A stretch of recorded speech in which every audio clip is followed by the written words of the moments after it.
हा सत्संग संत रामपालजी महाराजांचा असून मराठी भाषिक भक्त समाजास सहज समजावे म्हणून हिंदी भाषेतून मराठी भाषेत रूपांतरित करण्यात आलेले आहे.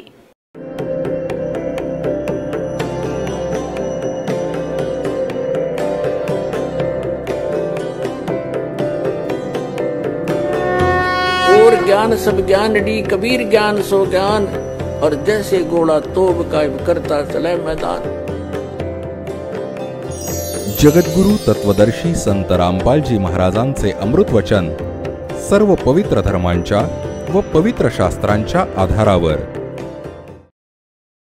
तर इथे काय सांगतात आदरणीय गरीबदास साहेबजी, ते तुलना करून सांगू इच्छितात की ते 1 किलो दूध पिणाऱ्या बालकासारखे दिसत होते, पण खातपीत काहीच नव्हते. तर नीमाला चिंता वाटू लागली, रडू लागली वाईट पद्धतीने की हे बालक मरेल. काही खातपीत नाही, आता तर हे काही तासांचेच सोबती आहे. खूप वाईट पद्धतीने विलाप करू लागली. आता परमात्मा म्हणतायत, करे कराये साईया मन में लहर उठा.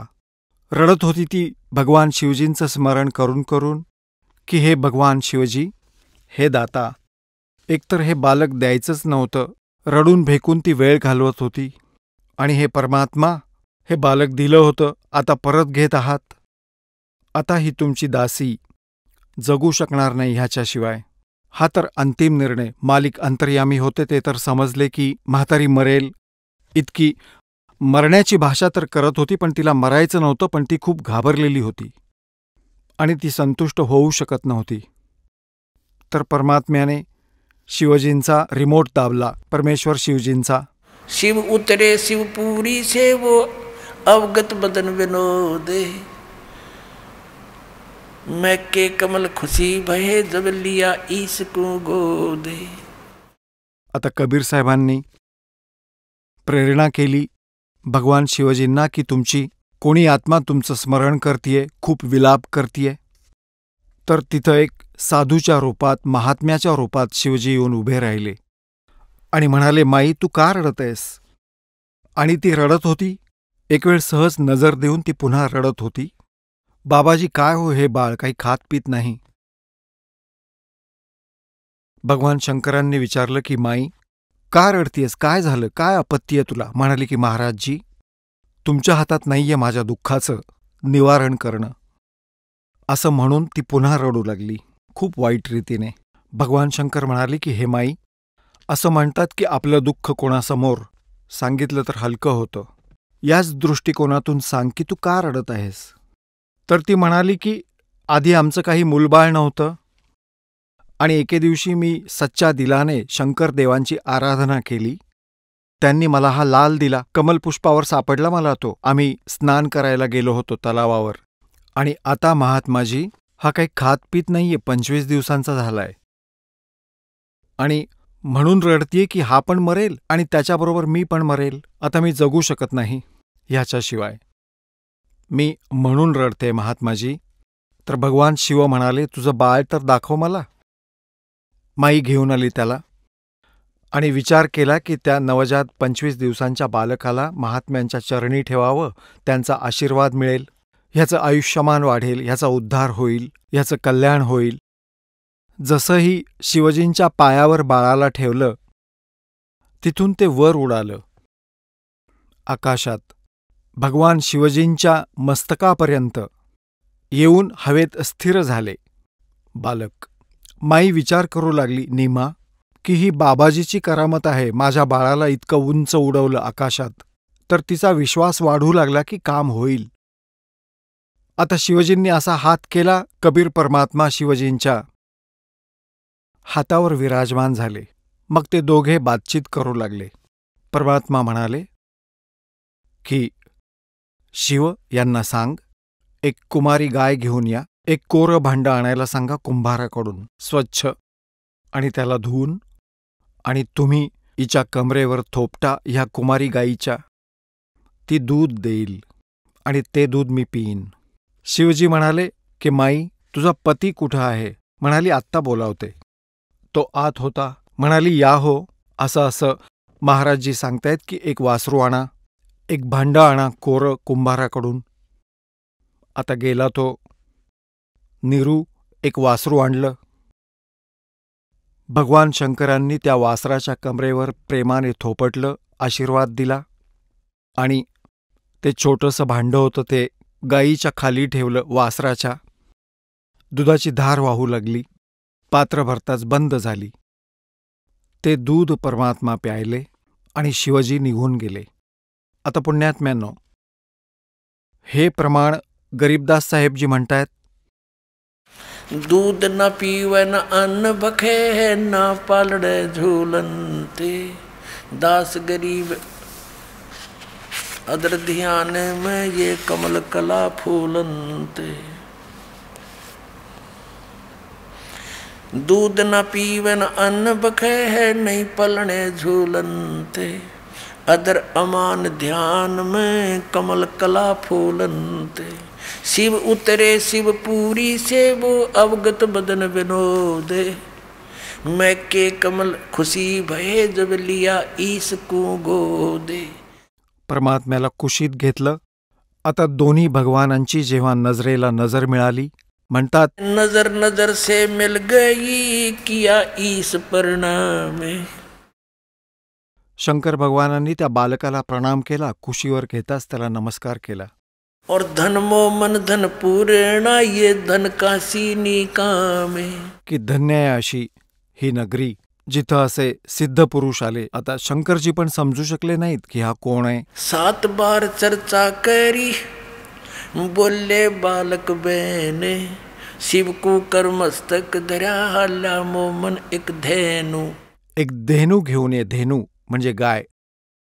अनब्यावर को दूहत है दूध दिया तत्काल, पीवे बालक ब्रह्म गति ता शिव भय दयाल. आता पुण्यात्म्यांनो, हे तर आदरणीय गरीबदास साहेबजींच्या वाणीमध्ये स्पष्ट झालं की शिवजी तिथे शिवलोकातून आले होते, शिवपुरीतून, आणि परमात्म्याशी त्यांची बातचीत झाली होती. आणि आता पुण्यात्म्यांनो, आदरणीय धरमदास साहेबजींनी कबीर परमेश्वरजींची लीला 600 वर्षांपूर्वी लिपिबद्ध केली होती. आणि मग काळाचे दूत कबीर पंथामध्ये शिरले. कारण काळाने म्हटलं होतं की जेव्हा तुम्ही या पृथ्वीवरनं निघून जाल आणि जेव्हा तुमचा जो पंथ चालेल, 12 नकली पंथ चालवतील कबीरांच्या नावाने, आणि ते खोटी नावं देतील शास्त्राविरुद्ध आणि म्हणतील आम्ही कबीरपंथीय आहोत, आणि माझ्या मुखामध्ये ते येतील आणि म्हणतात, 12 पंथ करूं मैं साजा, नाम तुम्हारा ले करूं आवाजा. और ये 12 पंथ नाम जो ले ही सो हमरे मुख आन समोई, और अनेक पंथ मैं चलाऊं या विद जीवों को भरमाऊं. 12 आहेत कबीर पंथाचे 12 पंथ. आणखी अनेक पंथ आहेत. हे राधास्वामी पंथ, जय गुरुदेव पंथ, धनधन सद्गुरु पंथ, ठाकूरजीवाला पंथ, आणि हा सच्चा सौदा सिरसा जनमालवाडी गंगवावाला पंथ, भिवानीवाला ताराचंदवाला पंथ, एक आग्रावाला पंथ, ठाकूरवाला पंथ. हे सगळेच्या सगळे सतलोक आणि सतखंडाची महिमा सांगतात. त्यांना कखसुद्धा माहीत नाही याबाबत. तर हे काळाने चालवलेले पंथ आहेत, आणि यांचे मुख्य जे होते ते खूप पुण्यकर्मी प्राणी होते, देवाचे भक्त होते, आणि तेही देवापासून दूर झाले, फसले कालचक्रात. त्यांचाच दुरुपयोग करून करोडो लोकांना आपल्या जाळ्यात फसवलं. तर पुण्यात्म्यांनो, या कबीरपंथीयांनी कबीर सागरात खूप काटछाट केली आपल्या बुद्धीनुसार, आणि ते छापले, तरीही सच्चाई लपू शकत नाही. आता तुम्हाला दाखवतो. पहिल्यांदा तर त्या कबीर सागरामध्ये दाखवतो आपल्या विचाराने काही काटछाट केली. कारण काय होत होतं, भक्ती जिथे होत नाही तिथे भगवानाचा संग होत नाही, सतभक्ती होत नाही. तर त्यात काय होतं की ज्या कथा परमात्म्याबाबत सांगितल्या जातात त्याला आम आदमी विरोध करतो, आणि जो तसं तर लोकवेद ऐकवणारी व्यक्ती फक्त कथावाचक आहे, ती प्रमाणित करू शकत नाही. तर ज्या कारणाने त्यांनी कबीर सागरातील काही अंश हळूहळू हटवायला सुरुवात केली की ज्याने ते सिंपल बनेल आणि आम आदमी त्याचा स्वीकार करेल, ही त्यांची चूक होती. तर त्याची पूर्ती करण्यासाठी मालिकला माहीत होतं की काळ असं करणार, तर आदरणीय गरीबदास साहेबजींच्या माध्यमातून आपली सच्ची महिमा पुन्हा दोबारा आपल्या अमृतवाणीने त्यांच्याद्वारे वर्णित केली. त्याची पूर्ती गरीबदास साहेबजींच्या वाणीने होते आणि परमात्म्याने स्पष्ट लिहिलं आहे. 600 वर्षांपूर्वी म्हणाले होते की 12वा पंथ गरीबदासजींचा जो होईल त्याचा 1774 मध्ये जन्म होईल, संवत 1774. आणि तसं चुकीनं 75 लिहिलंय कबीर सागरमध्ये. तर त्यावेळी जेव्हा तो येईल माझा हंस, त्याच्याद्वारे माझी वाणी पुन्हा प्रकट होईल. परंतु ते गरीबदासजींचे पंथी त्यांना समजू शकणार नाहीत. मग त्याच पंथात मीही परत येईन धरमदास, आणि सगळे पंथ बंद करून एक पंथ चालवेन असं सांगितलं होतं. तर ते परमात्मा स्वतःनंही आले, दासाला पाठवलं. पुण्यात्म्यांनो, असू शकेल की दासांची विनंती ऐकली मालिकने. हे दाता, तुम्हाला खूप त्रास देतात तुमची मुलं, त्या काळाने प्रेरित होऊन ह्या दासाला स्वीकार करतील म्हणून पाठवलं असेल. तर मी दाखवतो तुम्हाला कबीर सागरमध्ये, आणि मग दाखवेन वेदांमध्ये, आणि परमात्म्याची वाणी मग सिद्ध होईल. वेद मेरा भेद है, मैं ना मिलूं वेदन के माही, अर्जुन वेद से मैं मिलूं, वो वेद जानते नहीं. पहा कबीर सागर, हा कबीर सागर संपूर्ण 11 भाग. ह्याचे कोण प्रकाशक आहेत? हे पहा, हे खेमराज श्रीकृष्णदास प्रकाशन, मुंबई. जे संशोधक आहेत ते पण कबीरपंथी, कबीरपंथी भारतपंथिक स्वामी युगलानंद विहारीद्वारे परिष्कृत. मुद्रक आणि प्रकाशक आहेत खेमराज श्रीकृष्णदास. अध्यक्ष आहेत श्री व्यंकटेश्वर प्रेस, खेमराज श्रीकृष्णदास मार्ग, मुंबई. आता याचं मी तुम्हाला दाखवतो. हा आहे ज्ञानसागर. याच्या 74 पानावर सुन जुल्हा बन भयो आनंदा, जिमी चकोर पायो निश्चंदा, ले सुत चले हर्ष मन की ना, और तासों पुणे अस बोल ही दीना.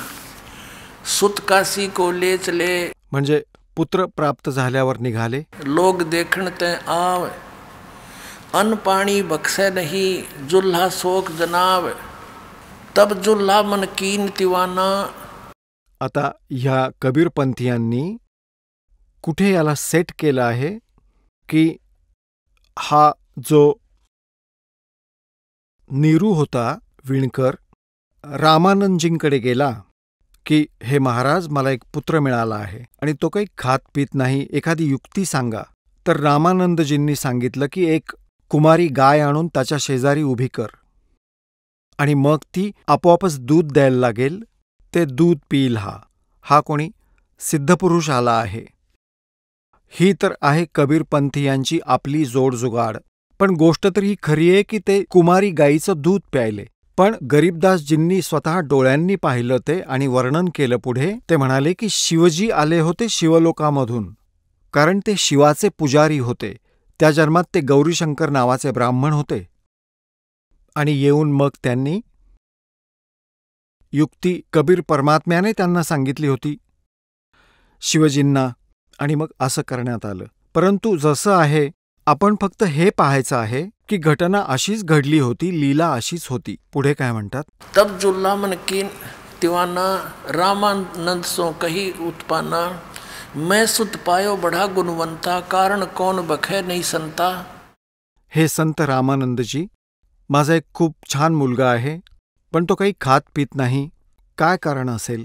रामानंद ध्यान तब धारा, जुल्हा सो तब वचन उचारा, पूर्व जन्म में ते ब्राह्मण जाति, हर सेवा के नी बली बाती, कुछ तुम सेवा हर की चूका, ताते भयो जुल्हा का रूपा, प्रीति प्रभु गए तोर लेनी, ताते उद्धान में सुत तो हे दीना.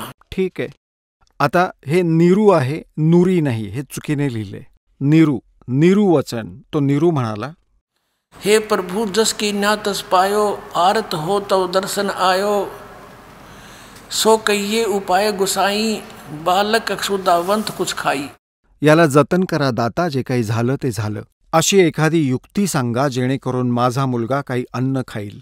सो कहिए उपाय गुसाई, बालक अक्षुदावंत यानी भूखा कुछ खाई, रामानंद अस युक्ति विचारा, तुम सुत कोई ज्ञानी अवतारा. तुझा पुत्र कोणी ज्ञानी अवतार आहे, एक विद्वान पुरुष आहे, म्हणून असं खाईल तो. बछिया जाही बैल नहीं लागा, सोले ठाड करो ते आगा. की एक वासरू घेऊन ये, ज्याला बैलाने कधी टच केलेलं नाही, अर्थात कुमारी. हे पहा, बछिया जाही बैल नहीं लागा, सोले ठाड करते आगा. दूध चले ते थनते, दूध धरो छिपाए, अक्षुदावंत जब होए ताके देखवाए. आता म्हणतायत जुल्ला एक बछिया ले आवा, और चलो दूत कोई मरम न पावा. चलो दूत जुल्हा हरसाना, राख छिपाई काहू नहीं जाना. आता इथे पुण्यात्म्यांनो जसं आहे, आता हे सिद्ध झालं की 600 वर्षांपूर्वी परमात्म्याने जी लीला केली होती ती लिपिबद्ध झाली. त्याच्यानंतर आदरणीय गरीबदास साहेबजींच्या काळात पण ते वासराचं दूध प्यायले, आणि आदरणीय गरीबदास साहेबजींनी पण आपल्या वाणीमध्ये प्रमाणित केलं की 600 वर्षांपूर्वी जेव्हा परमात्मा पृथ्वीवर आले होते, एका कुमारी गायीचं दूध प्यायले, त्यातून त्यांची परवरिश झाली, लीला केली. आता आमचे वेद काय सांगतात परमात्म्याच्या गुणांना, परमात्म्याची महिमा. आता इतकी प्रमाणं मिळाल्यानंतर मग आपण संतुष्ट होऊ की हु इज गॉड. आता पाहूया, तुम्हाला दाखवतो ऋग्वेद मंडल नंबर 9, 10 एकत्र याचं भाषांतर केलं आहे. हा कुणी अनुवाद केलाय, कुठून छापला आहे, आणि प्रकाशक आहेत सर्वदेशीय आर्य प्रतिनिधी सभा, महर्षी दयानंद भवन, रामलीला मैदान, नवी दिल्ली.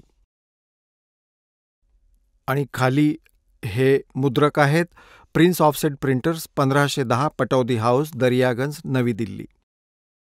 आता पुण्यात्म्यांनो इथून आपण सुरुवात करू. हे पहा, या इथून प्रारंभापासून घेऊया आपण.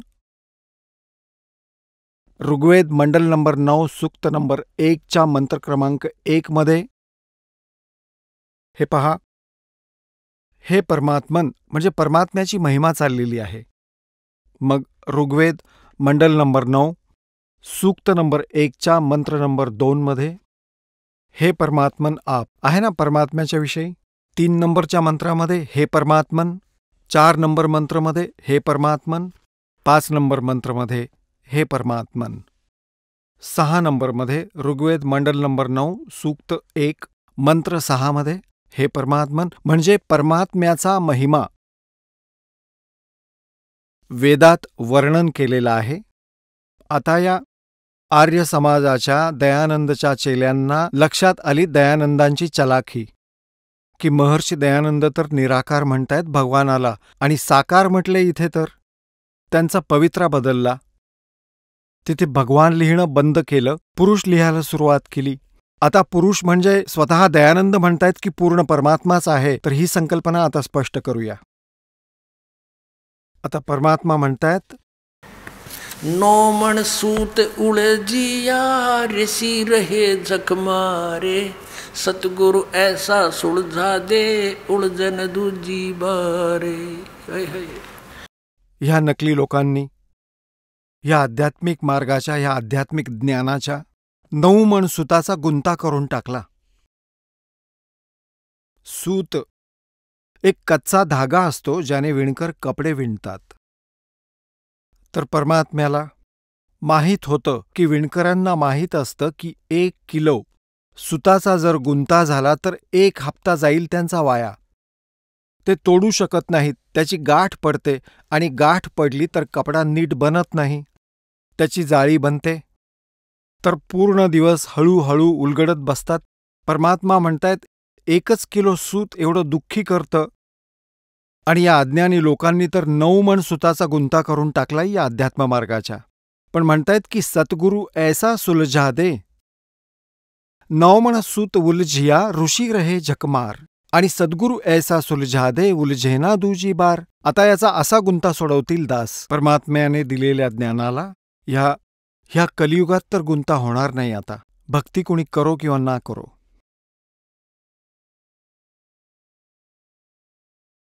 आता पहा यजुर्वेद प्रकाशक आहेत सार्वदेशिक आर्य प्रतिनिधी सभा 2/5 महर्षी दयानंद भवन, रामलीला मैदान, नवी दिल्ली. हे महर्षी दयानंद सरस्वती द्वारा याचा अनुवाद आहे आणि हे इथून प्रकाशित आहेत. Prince offset printer, 1510, Pataudi house, Daryaganj, Navi Delhi. आता ह्या यजुर्वेदातील अंतिम मंत्राला पाहूया. अंतिम मंत्र, अंतिम अध्यायातील. आता हे वेदज्ञानही ब्रह्मदेव देत आहेत. हा आहे यजुर्वेद, भाषा भाष्य 44वा अध्याय. आता तुम्हाला 15 मंत्र दाखवणार आहे. हा वेदज्ञानदाता स्वतःबद्दल पण सांगतो आहे की माझं ओम नाव आहे.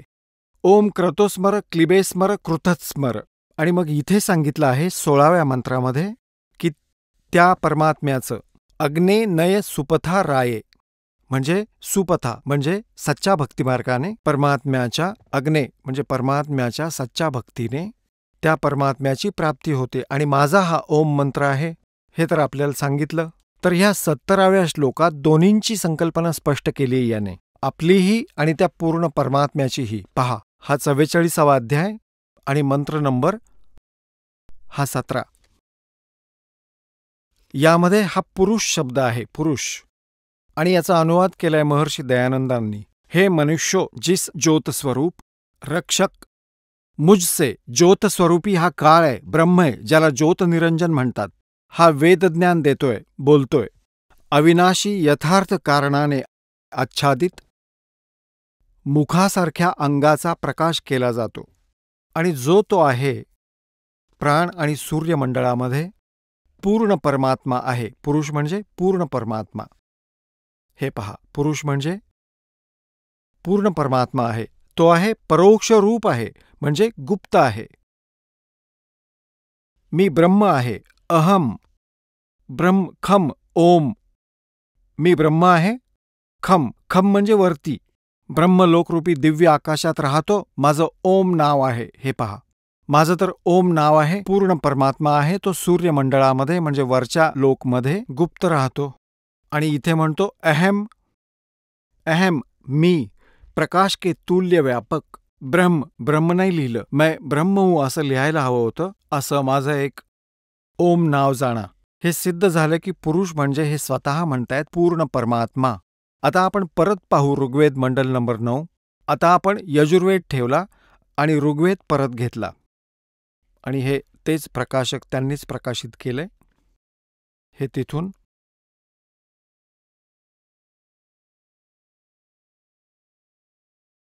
आता आपण इथपर्यंत आलो होतो वाचत वाचत. इथपर्यंत तर त्यांनी ऋग्वेद मंडल नंबर 9 सूक्त 1च्या मंत्र 6 पर्यंत आपण आलो होतो. यांनी इथे परमात्म्याची माहिती सांगत असताना ही परमात्म्याविषयी जाणकारी आहे.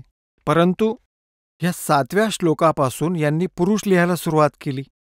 पहिले तर हे म्हणत होते हे परमात्मा. इथे पहा, 5व्यामध्ये हे परमात्मन, 4थ्यामध्ये हे परमात्मन, 3ऱ्यामध्ये हे परमात्मन, 2ऱ्यामध्ये हे परमात्मन. आणि आता इथे येऊन ते मग विचलित झाले.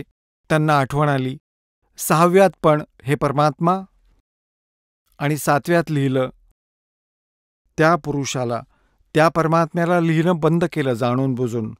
आता पहा 8व्यामध्ये काय आहे, त्या पुरुषाला, त्या पूर्ण परमात्म्याला उग्रगती प्रेरणा करतात. म्हणजे एक अशी स्थिती तयार होते की धर्माचं नुकसान होतं तर परमात्मा प्रेरित होऊन दुःख पाहून आपल्या भक्तांचं ते तिथून चालत येतात, इथे लीला करतात. 3 प्रकारच्या स्थितीमध्ये, 3 प्रकारच्या शरीराच्या स्थितीमध्ये आपल्या सगळ्यांचं कल्याण करतात, धारणपोषण करतात. त्या पूर्ण परमात्म्याला, पुरुष म्हणजे पूर्ण परमात्मा समजा, उग्रगती प्रेरणा करतात. आणि भासमान शरीराला, तो आहे पुरुष. भासमान म्हणजे तेजस्वी शरीराला, सुंदर शरीराला, तो आहे पुरुष. म्हणजे तो परमात्मा प्राप्त होतो. चांगलं तेजस्वी शरीर आहे परमात्म्याचं. आता पुढे पहा, इथे काय होतं की ज्यात त्या शरीरात, ते शरीर कसं असतं, ते शरीर ज्यात 3 प्रकाराचे दुसऱ्यांना वारण करणारे मधुमेह शरीर मिळते. आता पुण्यात्म्यांनो इथे पहा, आता ऋग्वेद मंडल नंबर 9 सूक्त 1 मंत्र 9 मध्ये आपण आलो आहोत. यात काय लिहिलंय, ऊस सोम कच्चं सोडलं नाही परमात्म्याने त्या सोम स्वभावाच्या श्रद्धाळू पुरुषाला. आता इथे परमात्म्याला लिहिलं तर खूप छान झालं असतं. हे सोम म्हणजे हे स्वतः पहा. यांच्याच ऋग्वेद मंडल नंबर 9 सूक्त नंबर 1 मंत्र 1 मध्ये ह्या सोमचा अर्थ आहे, सोम अक्षर आहे, याचा अर्थ परमात्मा केलाय. तर ह्या दृष्टिकोनाने आपण परमात्मा शब्द कुठेही लिहू शकतो. ऋग्वेद मंडल नंबर 9 सूक्त 1 आणि मंत्र 9 मध्ये. आता इथे शिशु रूप आहे. शिशु धेनव म्हणजे गाय, श्रीणंती म्हणजे त्याचं धारण पोषण करणारी. इथे पहा, त्या सौम्य स्वभावाच्या पुरुषाला म्हणजे त्या अमर परमात्म्याला जो शिशु रूप धारण करून प्रकट होतो. अधन्या. अभि म्हणजे सर्व प्रकारचे म्हणजे पूर्णपणे, अधन्या म्हणजे अहिंसनीय नाही, न व्यायलेली. धेनव म्हणजे गायी, आणि त्यांची तृप्ती करतात. यांना तर हे माहीतच नव्हतं हातापायाचं. यांचा तर खोडसाळपणा करण्याचा मतलब होता, पण परमेश्वराने सत्य लपू दिले नाही. म्हणतात, चोर चुरावे तुंबड़ी और गड्ढे पाणी में वो गड्ढे हुआ ऊपर आवे न सच्चाई छनी ना. खूप प्रयत्न केला उलट पुलट करण्याचा. तो पुरुष फलाना पुरुष. इथे स्पष्ट लिहिलंय की त्याला म्हणजे अधन्या. अधन्या म्हणजे न व्यायलेली, आणि अभि म्हणजे पूर्ण कंप्लीट म्हणजे कुमारी अनटस्ट, जिला बैलाने स्पर्श केला नाही, कुमारी गाय. यातून हे स्पष्ट झालं. पुन्हा पहा, त्या परमात्म्याला समजा जो शिशुरूप धारण करून प्रकट होतो. अधन्या म्हणजे सर्व प्रकारे अहिंसनीय म्हणजे न व्यायलेली. गायी म्हणजे कुमाऱ्या गायींपासून त्याला तृप्ती करतात, त्याच्या पालनपोषणाची लीला करतात. बोलो सतगुरुदेव की जय हो.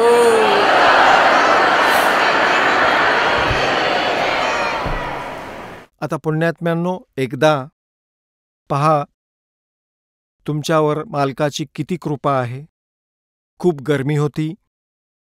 म्हणतात लेकरांचं दुःख भगवानाला बघवलं जात नाही, आणि किती छान वातावरण तयार केलं. माझी मुलं माझा महिमा ऐकतील, त्यांची आत्मा प्रफुल्लित होईल, यांची चूक सुधारेल. एकदा गोरखनाथ आणि कबीर परमेश्वरांची चर्चा झाली. गोरखनाथजी पुण्यात्म्यांनो, हे जे सिद्ध पुरुष आहेत, ज्यांना आपण मोक्ष प्राप्त मानतो, ते मोक्ष प्राप्त नाहीयेत. ह्यांना ह्या 4 मुक्तींपैकी एक मुक्ती प्राप्त होत असते. आणि काही असे असतात की जे पितृलोकात विराजमान आहेत, ते तिथून हवं तेव्हा येऊ शकतात. हवं ते रूप घेऊन त्यांना कोणी ओळखू शकत नाही. स्वामी रामानंदजी यांचा खूप बोलबाला होता, आणि विष्णू परंपरेचे ते प्रचारक होते. विष्णूजींचा प्रचार खूप झाला. तेव्हा ह्या नाथांना चिंता पडली, जे शिवजीचे उपासक आहेत तमोगुणाचे. तर हे गोरखनाथही शिवजींचे उपासक होते. तर त्यांनी येऊन रामानंदजींच्या बरोबर गोष्टी करायचा निर्धार केला. आता त्यांना हे नव्हतं माहीत की हे गोरखनाथजी आहेत. एक सिद्ध आहेत, खूप मोठे, रामानंदजींबरोबर चर्चा करू इच्छितात. रामानंदजी घाबरून गेले की या सिद्धांजवळ जंत्रमंत्र सिद्धी असते, आणि हा सिद्धी दाखवेल, मला खोटं ठरवेल आणि लोक टाळ्या वाजवतील. तर गोष्ट गेली कामातून. तर चिंतित झाले. परमात्मा कबीरजी आपल्याला सांगेनच मी उद्या परवाच्या सत्संगामध्ये, पण इथे एक थोडी लिंक सांगून ठेवतो की परमात्म्याने कोणत्याही आईच्या पोटी जन्म घेतलेला नाही. छोटासा सत्संग करूयात. तर कबीर परमेश्वरजी एक परंपरा पुढे चालू ठेवण्यासाठी रामानंदजींचे शिष्य झाले होते. पण काळाच्या दूतांची बोलणी ऐकायला लागू नयेत असं कोणी म्हणू नये, म्हणून कबीरजींनी कोणाला गुरु केलं होतं. म्हणून रामानंदजींना म्हटलं होतं की तुम्ही माझे गुरु बनून राहा, त्यामुळे मर्यादा बनून राहील. जेव्हा चिंतित पाहिलं रामानंदजींना, परमात्मा म्हणाले की महाराजजी काय झालंय, काय अडचण आली आहे. परमात्मा म्हणाले चला पाहूया, जे होईल ते पाहूया, जावं तर लागेलच. रामानंदजींना जेव्हा हा धीर मिळाला तेव्हा ते म्हणाले की काही होणार नाही. जेव्हा ह्या परमात्म्यानेच हे सांगितलंय, तर तिथे जाऊन पाहिलं गोरखनाथजींचं आसन वेगळं, रामानंदजींचं वेगळं, कबीरजी रामानंदजींच्या पायाजवळ एका सुयोग्य शिष्यासारखे खाली जमिनीवर धुळीत बसले. लहान वयाचे बालक, 5, 7, 10 वर्षांचे. आता गोरखनाथजी म्हणाले, रामानंद, चर्चा करा माझ्याबरोबर. लहानसं बालक वैष्णव साधूसारख्या रूपामध्ये, अगदी तसंच रूप, कपाळावर टिळा लावून, गळ्यात कंठी वगैरे घालून कबीरसाहेब उभे राहिले. एक 10 वर्षाचे बालक, आणि म्हणाले, गोरखनाथ, आधी माझ्याशी चर्चा करा, माझ्या गुरुजींशी नंतर बोला. बोला, तुमचा काय प्रश्न आहे? गोरखनाथजी म्हणाले, अरे कबीर, तू कालचा पोरगा आणि चर्चा गोरखनाथांशी करणार? काय वय काय तुझं?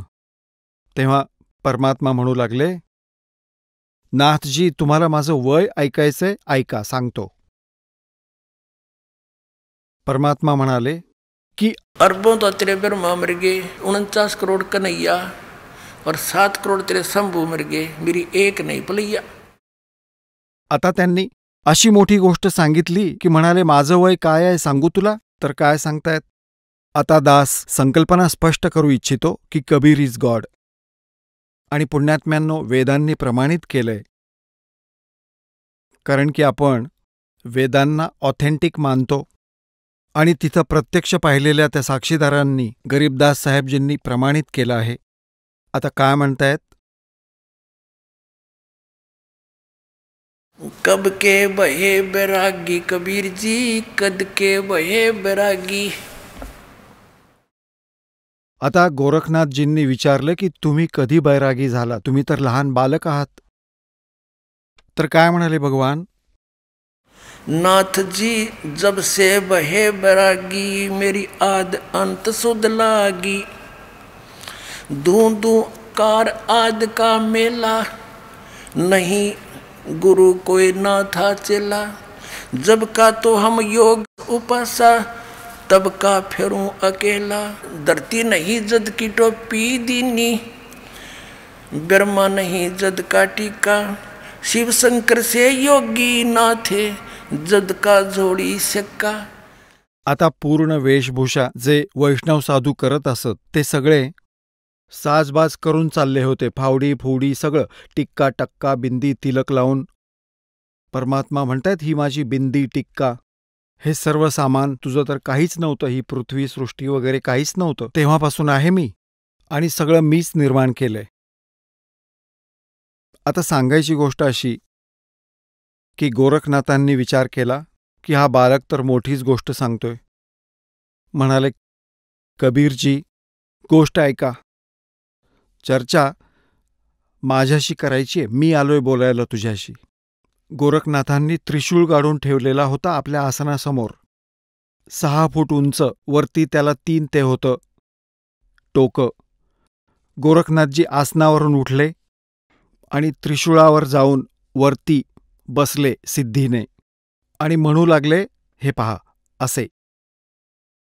गोरखनाथजी म्हणाले, कबीरजी, माझ्याशी चर्चा करायची आहे तर बरोबरीवर ये. जेव्हा नाथजी त्रिशूळावर विराजमान झाले तर दर्शकांनी टाळ्या वाजवल्या. वा वा वा असे निर्णय होत असत. तर परमात्म्याने विचार केला, ज्ञान तर द्यायचंच आहे, ना हे दर्शक मानतील ना नाथजी मानतील, तर यांना तर त्यांच्याच पद्धतीने खाऊ घातलं पाहिजे. आता परमात्मा कसा होता, ते कपडे विणायला जसं आपल्या मानलेल्या आईवडिलांना मदत करायचे, तर एक धाग्याची कुकडी म्हणतात आमच्या इथे.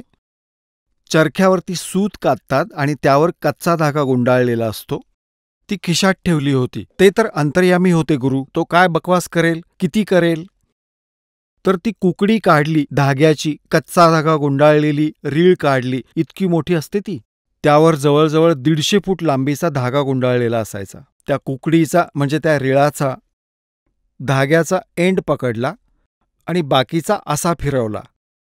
तो उलगडत गेला, वरती गेला, पूर्ण उघडला आणि तो धागा एकदम सरळ उभा राहिला.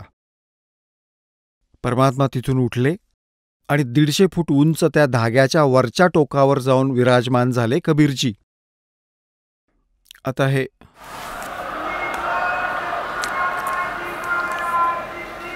आता समोर या चित्रामध्ये तुम्ही पाहिलत की परमात्मा धाग्यावर बसलेले आहेत, पण या फोटोमध्ये एवढं उंच नाही दाखवता येत.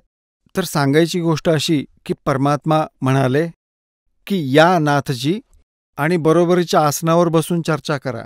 पुण्यात्म्यांनो, असं नव्हतं की गोरखनाथजी एवढ्या उंचीवर जाऊ शकत नव्हते, परंतु सिद्धी काय चीज असते.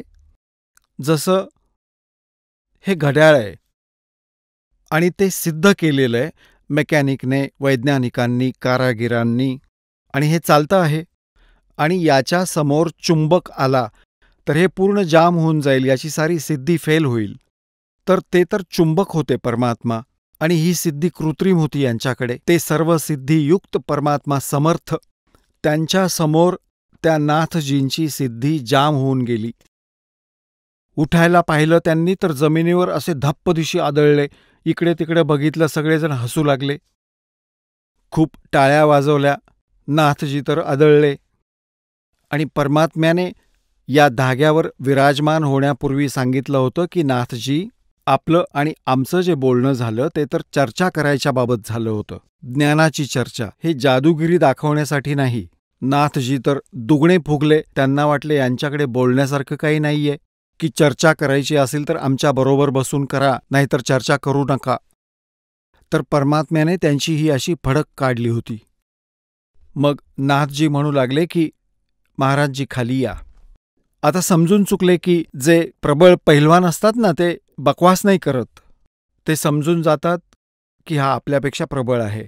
तर त्याचवेळी सांगितलं की या महाराज, खालीच बसून चर्चा करूया. आले. पण त्यांचं पोट भरलं नव्हतं. विचार केला की निदान एक वेळ तरी याची अजून परीक्षा घेतो. मग काय म्हणाले? गोरखनाथ म्हणाले की मी एक परीक्षा अजून घेतो तुमची, मग मानेल तुला विजयी. कबीरसाहेब म्हणाले, सांगा. की मी या नदीमध्ये लपून बसतो, तू मला शोधून काढ. म्हणाले, चला. गंगा तर समोरच होती. तिथे गंगेच्या किनारी ह्या गोष्टी सुरू होत्या. त्या घाटावर गेले. गोरखनाथांनी डुबकी मारली आणि माशाचं रूप धारण केलं.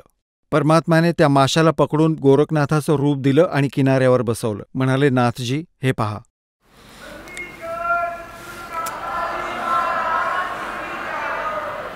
आता नाथजी भिजलेल्या मांजरासारखे बसले होते. तेव्हा गोरखनाथजींनी विचारलं, हे परमात्मा, आपण कोण आहात, कुठून आला आहात? तेव्हा मालिक सांगू लागले, अवधू अवगत से हे चल आए, मेरा कोई भेद मरम ना पाया.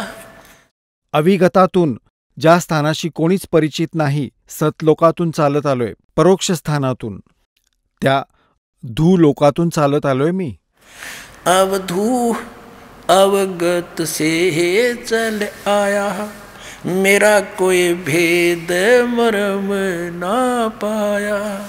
ना मेरा जन्म ना गर्भ बसेरा, बालक बन दिखलाया.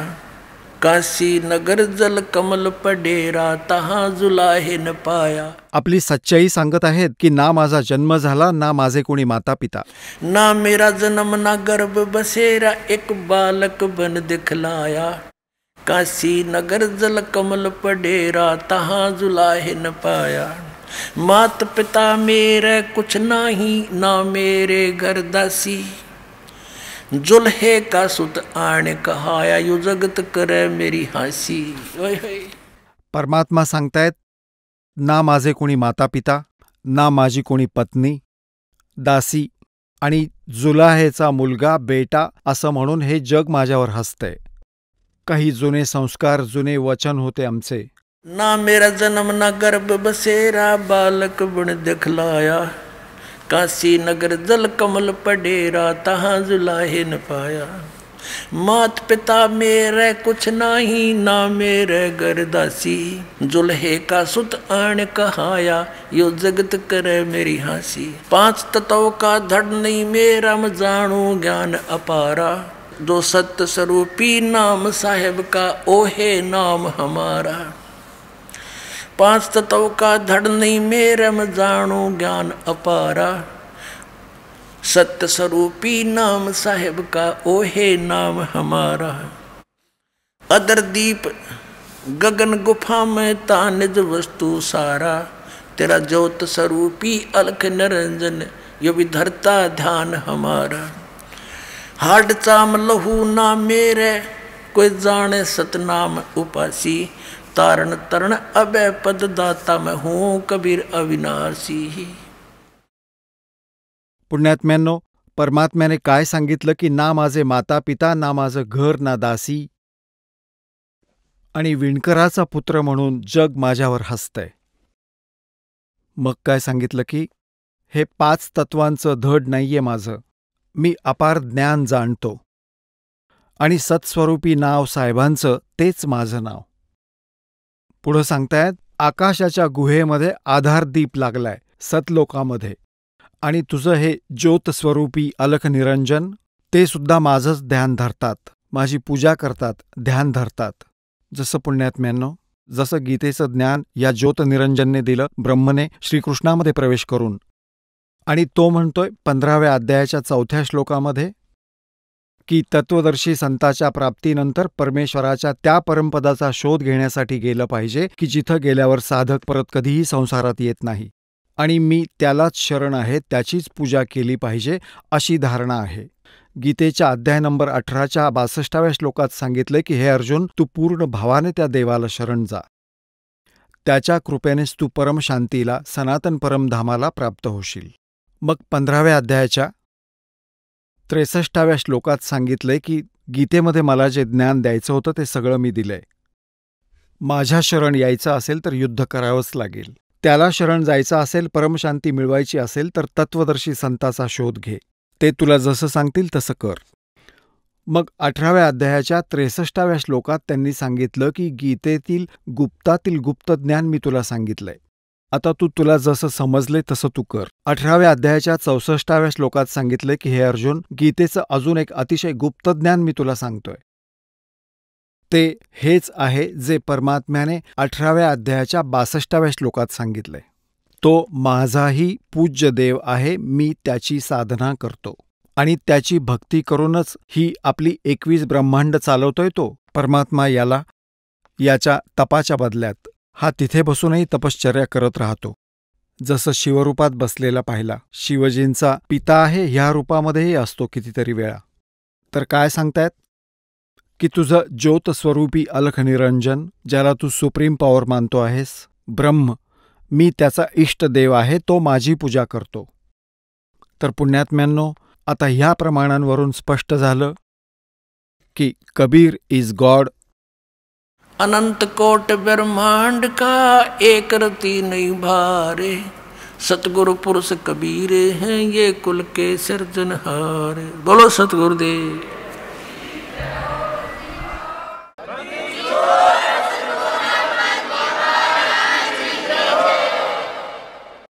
चला आता आपण त्या श्रद्धाळूंचे अनुभव जाणून घेऊया ज्यांनी जगद्गुरु तत्वदर्शी संत रामपालजी महाराजांकडून नामदीक्षा प्राप्त केलेली आहे, तसेच त्यांच्याद्वारे सांगितलेल्या भक्ती मार्गावर चालत आहेत. नमस्कार सतसाहेबजी, आपलं नाव संदीप सखाराम ढवळे. आपण कुठून आलात? गाव खैरगाव, पोस्ट विरूर गाडेगाव, तहसील कोरपना, जिल्हा चंद्रपूर, महाराष्ट्र. आपण काय व्यवसाय करत आहात? मी लाईफ इन्शुरन्स ॲडवायझरचा व्यवसाय करतो जी. संत रामपालजी महाराजांच्या शरणात आपण कधी आलात? 12 एप्रिल 2018. संत रामपालजी महाराजांच्या शरणात येण्यापूर्वी आपण व आपला परिवार कोणती भक्ती साधना करत होतात? सर्वप्रथम मी शंकर भगवानाची भक्ती करत होतो. त्याच्यानंतर जे आमचे कुलदेवता आहे, जे आपल्या समाजामध्ये आहे, त्यांची पण आपण भक्ती करत होतो. जसं जसं महाशिवरात्रीला वगैरे गडावर जाणं, त्यांची पूजा वगैरे करणं, हे सगळं आमच्याकडे चालत होतं. त्याच्यानंतर मी जे धनधन सद्गुरू आहे, जे पंजाबचे जे ठाकरसिंगजी महाराज आहे, त्याच्यामध्ये नाही का मी 2 वर्ष नाही का तिथं जुडून राहिलो. मला पण त्यातलं बरंचसं काही ज्ञान काही पटलं नाही. त्याच्यानंतर जे जय गुरुदेव आहे मथुरावाले, जे तुलसीदासजी म्हणून आहे, त्यांच्याकडे मी 12 वर्ष नाही का मी जुळून राहिलो त्यांच्याकडे मी. पण मला पण त्याच्यातून काही असं काही म्हणजे फायदा काही झाला नाही, उलट मला हानी पण झाली आहे त्याच्यामध्ये मला 10 लाखाचं नाही का मला माझ्या अंगावर कर्ज चढलं आहे त्याच्यामध्ये. आणि मला मानसिक त्रास, शारीरिक त्रास खूप होता, त्याच्यापासून काही फायदा झाला नाही, उलट माझी हानीच हानी होत गेली त्याच्या माध्यमातून मला. जसं की तुम्ही सांगत आहात की तुम्ही तुलसीदास मथुरावाले यांच्याशी जुडलेले होतात आणि त्यांच्याकडनं तुम्ही अनुग्रह घेतला होता. तर तुलसीदास महाराजांनी आपल्याला व आपल्या परिवाराला काय भक्ती साधना दिली होती? त्यांनी मला जे ग्रंथामध्ये जे लिहिलेले काही जे मंत्र आहे त्याच्यामध्ये ते सगळे कालचे त्यांनी मला मंत्र दिले. जसं निरंजन, ओम, रारंग, सोहम, सतनाम. जेव्हा रामपालजी महाराजांनी जेव्हा ग्रंथामध्ये म्हणजे जे सत्संग बघितला त्याच्यामध्ये पूर्ण स्पष्ट केलं होतं त्याच्यामध्ये हे सगळे ग्रंथ कालचे आहेत बा म्हणून. तर आम्हाला हे त्यांनी भक्ती आणि ते हठयोग म्हणजे कसं बसून ध्यान करणं आणि कानात म्हणजे असं बोटं टाकून ते भजन वगैरे आवाज वगैरे जे येत होता ते वगैरे ऐकणं वगैरे हे हठयोग सारखी त्यांची पूजा होती त्यांना. जसं की तुम्ही सांगत आहात की तुम्ही महाराष्ट्रामध्ये जी प्रचलित भक्ती साधना आहे ती भक्ती साधना करत होतात. शंकरजी भगवानांना तुम्ही इष्ट मानत होतात आणि त्यानंतर तुम्ही बरेचसे असे धर्मगुरू आहे त्यांच्याकडनं नामदीक्षा पण घेतली होती आणि त्यातून तुमचं समाधान झालं नाही. तर मला असं विचारायचं आहे की तुम्ही ही भक्ती करत असताना संत रामपालजी महाराजांची गुरुदीक्षा घ्यावी असं तुम्हाला का वाटलं आणि तुम्ही ती कशी घेतली? सगळ्यात पहिले मी जे भक्ती करत होतो त्यांची तर त्याच्यामधून सगळ्यात पहिले मला काही लाभ मिळाला नाही. उलट मला खूप हानी झाली आणि मला त्यांचं जे ज्ञान होतं ते सगळं कालचं आहे असं जेव्हा कळल्यानंतर मला नाही का मग मला त्रास खूप झाला. मला कर्ज पण चढलं. त्याच्यानंतर माझी पूर्ण इच्छा पण उडून गेली त्यांच्या माध्यमातून. त्यांच्यामध्ये जास्तीत जास्त असं पैशाचा व्यवहार खूप चालत होता. जसं प्रत्येक वेळेस गेलं का त्यांचं दर्शनसुद्धा करण्यासाठी मला 500 रुपये द्यायला लागत होते. ते डायरेक्ट म्हणत होते का तुम्हाला डायरेक्ट महाराजाचं दर्शन करायचं असेल तर 500 रुपये द्या, 1000 रुपये द्या. ते असं चालत होतं. तर मला म्हणायचं होतं हे की जेव्हा पैसे देऊनच त्यांचं दर्शन होत असेल तर मग इथं का फायदा आहे मग तिथे? म्हणजे गरीब लोक कुठून पैसे देणार बा? ज्याच्याजवळ पैसे आहेत ते तर देईल, पण ज्यांच्याजवळ पैसेच नाही ते कुठून आणणार पैसे? मग त्यांना अधिकार नाही का मग दर्शन करण्याचा? मग हे सगळं नाही का भेदभाव चालत होता तिथं. ते मला बिलकुल पटलं नाही. त्याच्यानंतर नाही का मी हे सगळं त्रास झालं मला. त्याच्यानंतर मी हे सगळं सोडून नाही का मी घरी आलो. घरी आल्यानंतर नाही का मला म्हणजे गुरुविषयी एवढी मला घृणा निर्माण झाली. गुरुचं नाव घेतलं तरी नाही का मला मानसिक त्रास होत होता मला. त्याच्यानंतर आपल्या एक गावचे एक भगत आहे त्यांनी काय केलं होतं का एक चॅनल बघता त्यांना साधना चॅनल लागलं. साधना चॅनलवर त्यांनी ते सत्संग वगैरे बघितला संत रामपालजी महाराजांच्या. त्याच्यामध्ये नाही का पूर्ण कबीर गुरु महाराजाविषयी पूर्ण त्या ज्ञान वगैरे त्यांनी ऐकलं. त्यानं रेकॉर्डिंग करून नाही का ते माझ्या घरी येत होते. त्या 1 महिना नाही का माझ्या सतत मागं लागले का तुम्ही हे चॅनल बघा, हे सत्संग बघा, याच्यामध्ये पूर्ण परमात्म्याचा काही उल्लेख सांगत आहे ते. पण त्यांना तेवढं सांगता नाही ते जसं सांगायला पाहिजे त्यांनी, पण ते प्रयत्न करत होते. तर एक दिवस नाही का मी म्हटलं का तर 1 महिना तू माझ्या मागं लागला आहे. तर मी म्हटलं ठीक आहे एक दिवस आपण चॅनल बघू. तर आम्ही एक चॅनल बघितलं. त्याच्यामध्ये काय झालं का त्यांनी जे जय गुरुदेवचा जो एक टॉपिक लागला होता 5 दिवसानंतर, म्हणजे आज मी बघितल्याच्या 5 दिवसानंतर टॉपिक आला होता. त्या टॉपिकमध्ये संत रामपालजी महाराजांना असं त्यांनी सांगितलं का एक सदाचारी बालसंघ एक त्यांची पत्रिका होती. त्या पत्रिकामध्ये पूर्ण स्पष्ट लिहिलं होतं का संत रामपालजी महाराजांचा जन्म 8 सप्टेंबर 1951 झाला आणि त्यांनी भविष्यवाणी केली होती 7 सप्टेंबर 1971ला. त्यांचे बिलकुल 20 वर्ष नाही का बराबर त्यांचे झाले होते आणि 8 सप्टेंबरला 21 वर्ष सुरू होणार होतं त्यांना. त्यांनी सांगितलं का ह्या धर्तीवर एक असा महान संत येणार आहे का त्यांचे 20 वर्ष पूर्ण झालेले. एक छोट्याशा गावामध्ये त्यांचा जन्म झालेला आहे आणि समोर जे येणारे जे लोक आहे ते पूर्ण त्यांच्या शरणी जाईल आणि पूर्ण त्यांना लाभ वगैरे होईल असा त्यांनी उल्लेख केला होता त्याच्यामध्ये. त्यानंतर मी मग विचार केला का मग जेव्हा नाही का जे हे स्वतः सांगत आहे का दुसऱ्याला का एक महान संत येणार आहे ह्या धर्तीवर, तर मग मी म्हटलं हे तर कालचे आहे. मग याने कालचा पण मंत्र दिला आहे आणि स्पष्ट स्वतः करता का माझ्या अलावा दुसरा कोणीतरी एक महान संत आहे. मग त्याच्यानंतर नाही का मला खात्री होऊन गेली पूर्ण 100% का हे रामपालजी महाराज हे सगळे पूर्ण धर्तीचे दाता आहे. त्याच्यामुळे नाही का मी तुरंत एक पट्टी चालत होती त्या चॅनलच्या खाली, त्या पट्टीवर नाही का मी तुरंत फोन मारला. त्यांनी नाही का मला नाही का सांगितलं का तुम्ही या आपण व्यवस्थित नाही का बसून चर्चा वगैरे करू असं त्यांनी मला सांगितलं. मी तुरंत 10-12 दिवसानं तुरंत नाही का मी नागपूरला येऊन नाही का आम्ही स्पष्ट चर्चा केली. 4-5 घंटे आम्ही चर्चा केली. त्याचा आम्ही त्यांच्या घरच्या बाहेर निघाल्यानंतर आम्ही नामदान याच्यासाठी नाही घेतलं आम्ही, का पहिलं आम्ही नाही का खूप त्रास होऊन आलो होतो आम्ही. आम्हाला वाटलं की बाकीचे पण गुरु असे होऊ शकते, पैसे वगैरे लुटणारे नाही का. बाहेर निघलो आम्ही. बाहेर निघाल्यानंतर आम्हाला अचानक एक प्रेरणा जागृत झाली आमच्या अंदर, का तिघाला, आम्ही 3 भगत होतो, तिघाला आम्हाला असे एक प्रेरणा जागृत झाली का आम्ही नामदान का बरं घेतलं नाही. मग तो पण तसाच म्हणायला लागला नामदान घ्यायला पाहिजे होतं. हा पण म्हणला, मी पण म्हणत होतो. ॲटोपर्यंत जातपर्यंत म्हणजे गावाला जातपर्यंत नाही का आम्ही पश्चाताप करत गेलो आम्ही, का आम्हाला म्हणजे नामदान घ्यायला पाहिजे होतं, आम्ही नामदान घेऊ शकलो नाही. आम्हाला म्हणजे खूप स्वतः विशेष नाही, आम्हाला खूप अफसोस वाटत होता आम्हाला. तर त्याच्यानंतर आम्ही नाही का मग मी नंतर मग 15 दिवसानंतर रिटर्न आलो. मी आल्यानंतर मी नाही का प्रथम नाही का नामदीक्षा घेतली त्यांच्याकडून वगैरे. जसं की तुम्ही सांगत आहात की तुम्ही संत रामपालजी महाराजांशी टी व्हीच्या माध्यमातून जुडले, त्यांचं ज्ञान तुम्ही ऐकलं आणि त्या ज्ञानाच्या आधारे तुम्हाला समजलं की संत रामपालजी महाराज हे एकमेव असे संत आहेत की ती सद्भक्ती देतात. तर ह्या सद्भक्ती केल्यामुळे आणि ही जी सतसाधना तुम्ही केली आहे त्याच्यामुळे आपल्याला व आपल्या परिवाराला काय काय लाभ प्राप्त झालेत? सर्वप्रथम मला आध्यात्मिक लाभ मिळाला. त्याच्यानंतर मला जे सुरुवातीपासून जे मला शारीरिक पीडा आणि मानसिक पीडा खूप होत होती. आणि तिथं जेव्हा मी जय गुरुदेवला जुळलं तेवढ्या नाही का त्यात कर्ज जेव्हा मला वाढलं म्हणजे कसं पैशाचं, त्यामुळे ना मानसिक त्रास खूप होता. मला रात्र झोप पण नव्हती लागत, मला खूप त्रास होता. ते तुरंत नामदान घेतल्या, संत रामपालजी महाराजाचं नामदान घेतल्याबरोबर तुरंत माझी नाही का शारीरिक पीडा पूर्ण कमी झाली, पूर्ण नाहीशीच झाली, पूर्ण 100%. त्याच्यानंतर काय झालं का 2 वर्षाच्या आत म्हणजे नामदान केल्या 2 वर्षाच्या आत नाही का मला जे 10 लाखाचं जे कर्ज चढलं होतं तर ते 6 लाखाचं कर्ज 2 वर्षाच्या आत नाही का गुरु महाराजांच्या दयेनं पूर्ण पेड झालेलं आहे पूर्ण. आता राहिलं 4 लाखाचं कर्ज. तर ते परमात्माने अशी दया मिळत केली 4 लाखाच्या कर्जाची पण पेड करायची तयारी मला पूर्णपणे करून ठेवली आहे. ते पण एका जवळून मला पैसे मिळणार आहे, ते पण पैसे नाही का मी नाही का ते देऊन ते कर्ज पेड होणार आहे. म्हणजे मला मानसिक त्रास म्हणजे असं काही राहिला नाही आता त्याच्यामुळे वगैरे.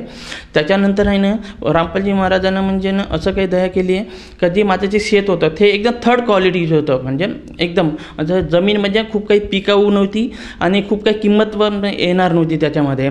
आज ते 2 लाख रुपये एकर जाऊ शकत नाही, ते आज मला 8 ते 10 लाख रुपये एकरीप्रमाणे नाही का माझा सौदा झाला आहे.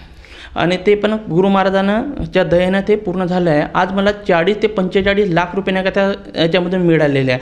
जे माझं 5.5 एकरचं जे शेत आहे त्याच्यामधून आज 10 लाख रुपये नाही मिळत. आज गुरु महाराजांना 50 लाख रुपयाचा तयारी करून दिली आहे गुरु महाराजांच्या दयेनं.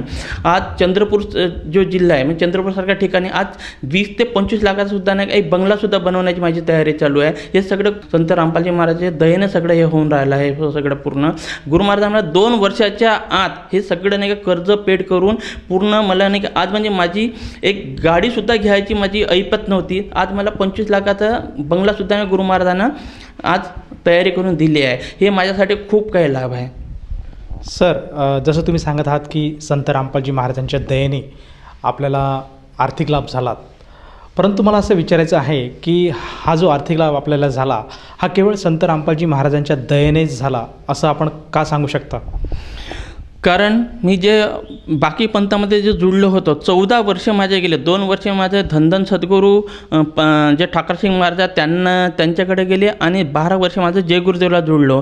12 वर्षामध्ये माझी पूर्ण परिस्थिती नाही का माझी म्हणजे मी पूर्ण परिस्थिती माझी खराब झाली पूर्ण. आणि त्याच्यामध्ये उलट मला लाभ तर सोडा, उलट मला नाही का हानी होत गेली, मला हर तऱ्हेनं हानी होत गेली मला. आज माझं म्हणजे मला 2 टाईमाचं जेवणसुद्धा नाही का मुश्किल होऊन गेलं होतं मला त्याच्यामध्ये त्रासामुळे नाही का पूर्ण हे झाल्यानंतर मला खूप त्रास व्हायला लागला. त्याच्यानंतर नाही का मला नाही का मी म्हटलं मला एक माहीत होतं का साईबाबांनी म्हटलं आहे का सबका मालिक एक, पण मग आहे तरी कोण मग नेमकं नाही का असं मला वाटलं कोणतरी असेलच बा असं मला एक वाटलं मला. तर मी नाही का त्या शोधात निघलो होतो. मग आज त्या चॅनलच्या माध्यमातून विविध चॅनलवर प्रोग्राम येतात, त्या चॅनलच्या माध्यमातून आज संत रामपालजी महाराजाच्या शरण आलो मी.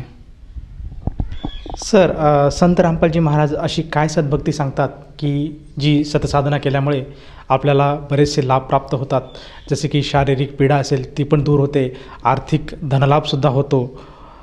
तर अशी काय भक्ती साधना सांगतात संत रामपालजी महाराज? संत रामपालजी महाराजचे ह्या धर्तीवर जे पूर्ण परमात्मा आहे त्यांच्याविषयी ते माहिती देतात. म्हणजे ह्या धर्तीवर हे जे कालचं जे जग आहे, ह्या कालच्या जगामध्ये काही म्हणजे असं सुख नावाची वस्तू नाही. पण आज परमात्मा म्हणजे कसं इथं पण सुख मिळणार, इथून गेल्यानंतर पण सुख मिळणार आपल्याला, असे पूर्ण नाही का ग्रंथासहित पूर्ण ग्रंथाचं प्रूफसहित पूर्ण नाही का नॉलेज सांगतात हे पूर्ण हे. आणि त्याच्यापासून नाही का इथं पण लाभ मिळतात आणि इथून गेल्यानंतर पण आजीवन जे जन्म आणि मरण जे आपण म्हणतो त्याची पण पूर्ण कायमची पिढा पूर्ण नाही का खतम होतात पूर्ण. म्हणजे आणि मोक्ष आणि मुक्ती जे म्हणतो पूर्ण, आणि मोक्ष आणि मुक्ती नेमकं आहे तरी कुठं आणि कसं मिळणार आणि कशा माध्यमातून मिळणार, ह्या पूर्ण ग्रंथाच्या माध्यमातून पूर्ण जे मान्यताप्राप्त जे ग्रंथ आहे त्या माध्यमातून नाही का परमात्मा एक शब्दाचा अर्थ समजावून सांगू. नेमकं परमात्मा आहे तरी कोण आणि त्याच्यापासून कसं पोचायचं, त्या पोचल्यानंतर आपल्याला काय लाभ मिळणार, आपल्याला कुठून आलो, इथं कशासाठी आलो, इथून कुठं जायचं आहे, याचं परिपूर्ण माहिती नाही का गुरु महाराज नाही का बऱ्याचशा सत्संगाच्या माध्यमातून आणि ग्रंथाच्या माध्यमातून पूर्ण त्याचा अर्थ समजून सांगू नाही का आपल्याला सांगतात. सर, जसं तुम्ही सांगत आहात की संत रामपालजी महाराजांच्या शरणात आल्यानंतर आपल्याला जी आर्थिक लाभ झाला, त्याचप्रमाणे आपल्याला जी शारीरिक पीडा होती, मानसिक त्रास होता, तो सुद्धा दूर झाला. तर या अनुषंगाने आपण जे आपल्याला इतर भक्त समाज बघत आहात, तसेच जे अन्य आपले श्रोता आहेत जे आज तुम्हाला टी व्हीवर बघत आहेत, तर त्यांना काय संदेश देऊ इच्छिता? मी संदेश तर नाही देऊ शकत, पण मी एक विनंती करू शकतो जे चॅनल वगैरे बघून राहिले त्यांना. पण जसं असं म्हटलं आहे का हिंदीमध्ये का मानवचेला अति अनमोला, म्हणजे हा जो शरीर आहे हे एकदाच मिळते, एकदा मिळाल्यानंतर हा धर्तीवर जेवढे काही हे आहे याचं सगळ्याचं मोल होऊ शकते, पण हा शरीराचं कधीच मोल होऊ शकत नाही. किंवा हिरा चांदी सोन्याचं मोल होऊ शकते, हा शरीराला अनमोल म्हटलेलं आहे, त्यांचं कधीच मोल होऊ शकत नाही. हा एकदाच मिळते आणि परमात्म्याच्या शरणी येऊन नाही का आपल्याला नाही का जन्म आणि मरण जे दुःख आहे त्या दुःखातून परिपूर्ण आपला सुटका करण्याचा एकमेव मार्ग आपल्याला आहे. त्याच्यानंतर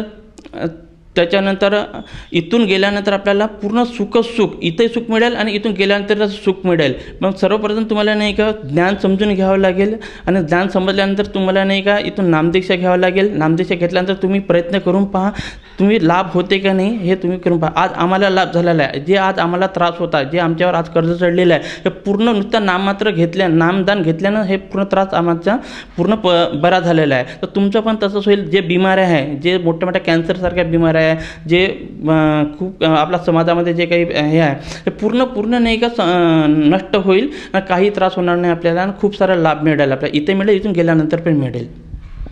सर, जसं तुम्ही सांगत आहात की संत रामपालजी महाराजांकडनं नामदीक्षा घेतल्यानंतर साधकाला बरेचसे लाभ प्राप्त होतात, तर या अनुषंगाने जर कोणा साधकाला किंवा श्रोत्याला संत रामपालजी महाराजांची गुरुदीक्षा घ्यावायची असेल तर ती व्यक्ती गुरुदीक्षा कशी घेऊ शकेल?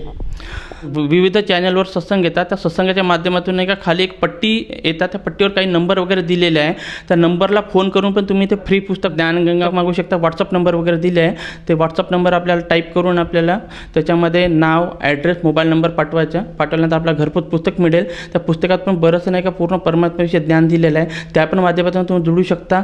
त्याच्यानंतर आपल्या महाराष्ट्रामध्ये प्रत्येक जिल्ह्यामध्ये काही नामदान सेंटर उघडलेले आहे, त्या नामदान सेंटरमध्ये जाऊन पण नाही का आपण नाही का दीक्षा वगैरे घेऊ शकतो. त्या चॅनलच्या माध्यमातून जे फोन केल्यानंतर आपल्याला ॲड्रेस वगैरे मिळेल, त्या ॲड्रेसवर जाऊन नाही का आपण नामदीक्षा वगैरे घेऊ शकतो.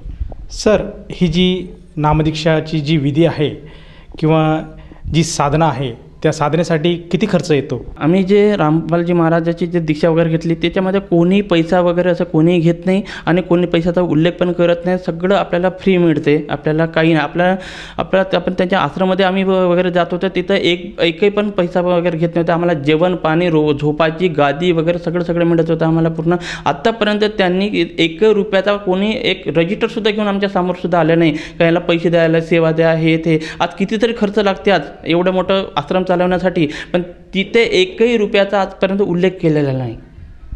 धन्यवाद सतसाहेबजी.